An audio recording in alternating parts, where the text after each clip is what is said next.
Hello everyone, welcome once again. We have been talking about the various type of process mapping methods. So far we have discussed two very detailed and very widely used and commonly used process mapping methods known as activity chart and the swim lane or deployment flow chart.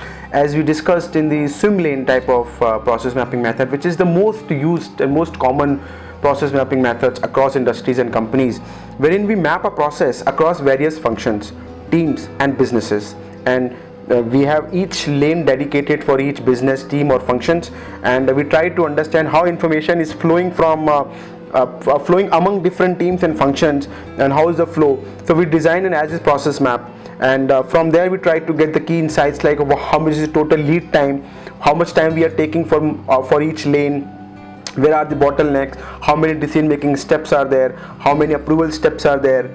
So that's kind of key insights we gather from the swim lane. And we also develop a future state process map as well, just to compare as to this is where we are right now, where do we want to be, and where is the gap. So that's where we prepare an as-is process map, and we also prepare a future state process step as well, a future state process map as well.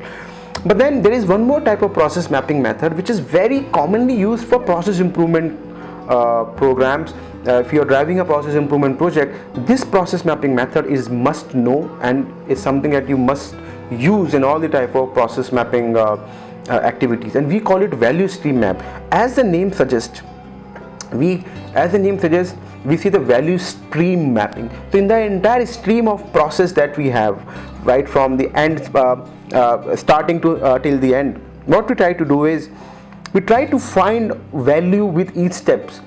Does this step add value to the customer? Does this step add value to the business? If not customer, to the business at least. But if the step is not adding value to a customer or to a business, then who is it adding value to? It is not adding value to anyone, and they are the non-value added activities. So what is a non-value added activity, how to identify them in a process, and how to remove them from a process is the focus of a value stream mapping. So if you can see on my screen, what we say, when problem arise in a process, we often create additional steps designed to fix the problem after they occur, rather than preventing them before they occur. So this is a very valid thing. Whenever we have a problem in a process, we add additional steps like a check, an audit, or someone to supervise, or to add any manual activity to see if everything is right or not. So this creates further problem rather than solving or preventing the issue. Over time, these additional steps become an accepted part of the process. We fail to notice that they don't add value to the product or to the service. So to improve our processes, we need to identify these non-value added steps, determine what problems they were designed to fix, and then discover new ways to avoid the problem in the first place. Instead of scrapping burnt toast, we need to fix the toaster so the toast doesn't burn.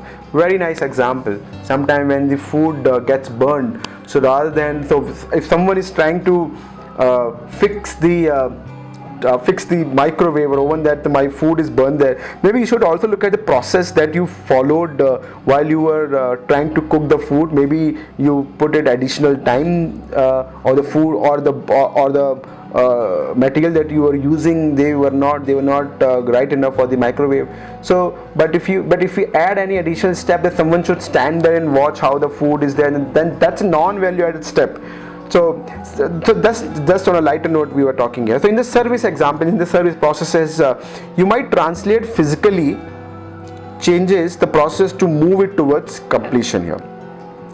So in the slide that you see here, we try to describe what is called value added and what is called business value added, and then we'll talk about what is called non-value added. So a value added steps, the step from the customer point of view, something customer is ready to pay for it, or customer is ready to wait for it. I put it that way as well.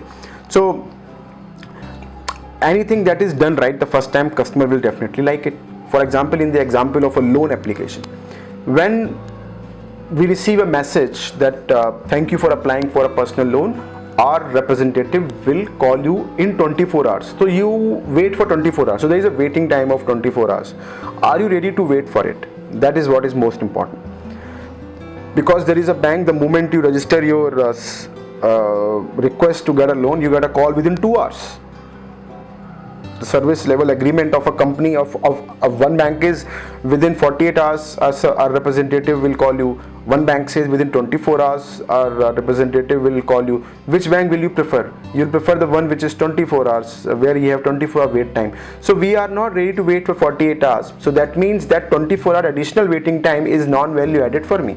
So I'm not ready to wait for it. So for me that waiting time is 48 hours is completely non-value added. So that's one of the ways we try to understand what customer values in a process. Similarly, there is something called as business value add. A business value add in a business, we have a lot of compliance related process steps, regulatory, legal related process steps. These are all the steps that are required for any process to ensure the process stays compliant to the work that is being done. Now, what also happens that the customer may really not value all these things. For example, you say that you need to put your signature on 100 different pages. 10 years back it was a norm. If you're applying for a home loan, they will ask you to put signature on 100 different pages. So you may not like it, it's a waste of time for you. But then bank will say, because we have to comply with the Reserve Bank of India's policies, these are all the forms that you are filling. So we have no option. As a customer, you don't really value all this thing. But for a bank, they have to comply with the laws or the policies or any regulations. So certain steps you will find which customer may not really value them, but it is there because that's part of the policy. Sometimes you will have seen that which is a very common thing which you would have seen wherever you go, whichever part of the world you go, you purchase anything, you always get a bill. Why do you get a bill? Why can't it be simply a trust that you purchase something, you pay the value, they give it back? First of all, it's a law, they have to display the price on the product. Even if there is a price is displayed on the product, that's again part of the policy. But they are giving you a bill, they are giving you a hard copy, the printed bill. Now it can be a waste of paper or something, but that's a law policy because they have to keep a record of what they are selling and they have to submit whenever any audit happens. So that's again, for you it doesn't make sense. If you are going in a place, if you are traveling somewhere, if you are purchasing so many things from so many shops, so you will get so many bills, where will you store it? You find it non-value added. You will say, can there be electronic bill copy? Can you send it over my email? They say we can't send it over your email because we don't store them. So we have to store the printed bill because the government wants it. So you will say, what kind of process that government wants of the hard copy bills, printed bills, maybe non-value added, but is value added for the business and for the organization. So there is a lot of these stuff that we find out which can be business value add. But do not confuse, the business value add are always non-value add. They may not be, and sometimes business value add are non-value add. So we need to have careful eyes to discriminate between the business value add and non-value added process steps. Similarly, we talked about steps that add value to the customer and steps that add value to only the business but may not add value to the customer. But there are certain steps that add value to neither the customer nor the business, and this is where the process improvement point comes in. How do I find and identify those steps that are not adding value to anyone in the entire scheme of things here? So any kind of follow-up happening with the customer or with anyone in the process is a complete non-value added. You receive information or receive a form which is half filled, non-value add. Similarly, you have to wait for something, the way we saw in the loan application example, that is non-value add. You create a defect in a process, or you create a defected product, that's again a non-value add. We are talking about proofreading, for example. You write something and then you have to read it. Have I written correctly? Now you will say, no, this is not non-value add, this is a check, we should always do. But then there is a policy or philosophy called do it right the first time. Japanese use this methodology, do it right the first time, so that they don't have to waste time to read what they have done. So this is called, so proofreading is typically a non-valued activity. Some may find it value added again. So similarly, you try to provide more information than required. That is again non-value added. You have to do something multiple times, which is the rework happening. That is again a non-value added. So we have to be very careful and very observant while we are trying to understand what are the non-value added activity. which can be removed from the process so that the process becomes leaner, faster, efficient, and very smooth. So let's try to understand what are different types of non-value added activities. Non-value added activities are also called as waste in a process. So in the next slide that you can see on my screen, we are going to talk about what are the different type of waste that we can expect in a process here. So the different type of waste which is summarized as an acronym called TIMWOOD, TIMWOOD is an acronym, and there's an acronym for T for transportation, I for inventory, M for motion, W for waiting, O for overproduction, another O for overprocessing, and D for defect and the rework. So these are the 7 type of waste we have in a process that we try to identify and eliminate from a process to make it leaner and smoother. So if I talk about transportation as a waste, we try to understand the physical movement of goods happening from one place to another place. That is where it's a completely non-value added task. You don't have to really move things from one place to, if we have to do that, that means there's something wrong. Either we are not able to store them, or they're not available they're not available at one place and they have to procure from some other place. So when things move physically from one place to another, when they can be procured, when they can be stored at one place, that's why it becomes a non-value added. Inventory of any kind is completely non-value added. So if you have more work than you can do, you have more work to do, you have more inventory, that is non-value added. Similarly, companies which are producing things, when they have inventory lying in their warehouse but the demand is not much, so the inventory will rust and this will be of no use. So we may have to scrap a lot of that. So that's an inventory. It's called of no use. It's a waste. Sometimes when the process is slow, so there are certain process steps where input keep on coming but the output is slow, so that is also non-value added. You would have seen on the toll plazas on the express highway, when the machines are not working or FASTag is not working, so the line keeps getting increased of the cars because the output is slow. So that's again inventory building up. So we need to be very careful about those. So that's a kind of a step we need to identify. This is a bottleneck is building up. Similarly, motion talks about how much time we are taking to do a job in terms of service industry. When to give you an example, a typical example, if there is a team of 4 or 5 working on a process, and each person is trying to find information to respond to a customer, so that the time that they take to find information can be very different for different people. I have stored certain bookmarks, I have my own document to refer, my own process map or SOPs, standard operating procedure to refer. I go to certain links. Similarly, other person also has their own peculiar way of working.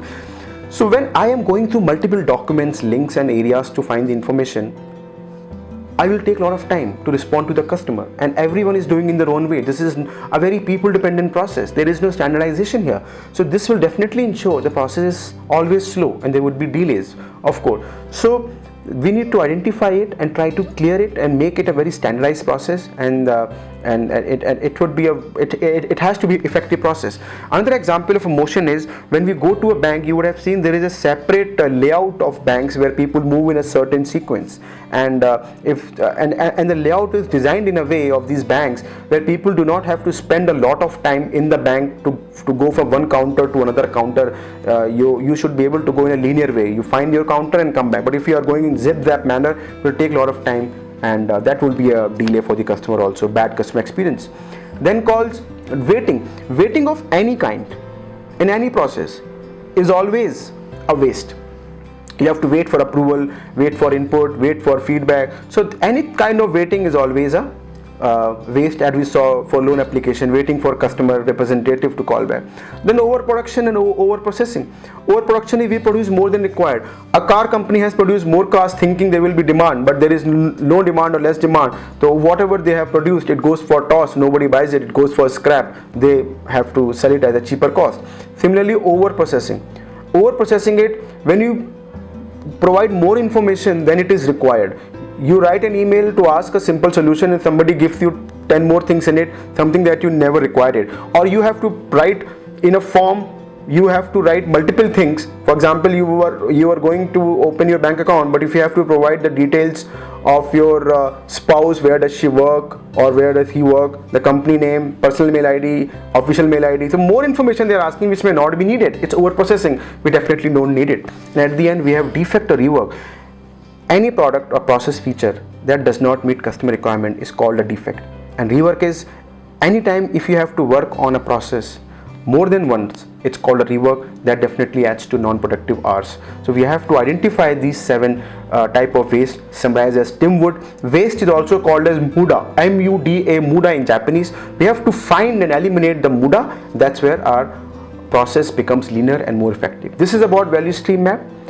So let's talk about in the next session, how do we find out these errors. We'll look at an example. So that's what we'll do in the next session. Thank you for watching. This is Shivendra Sharma.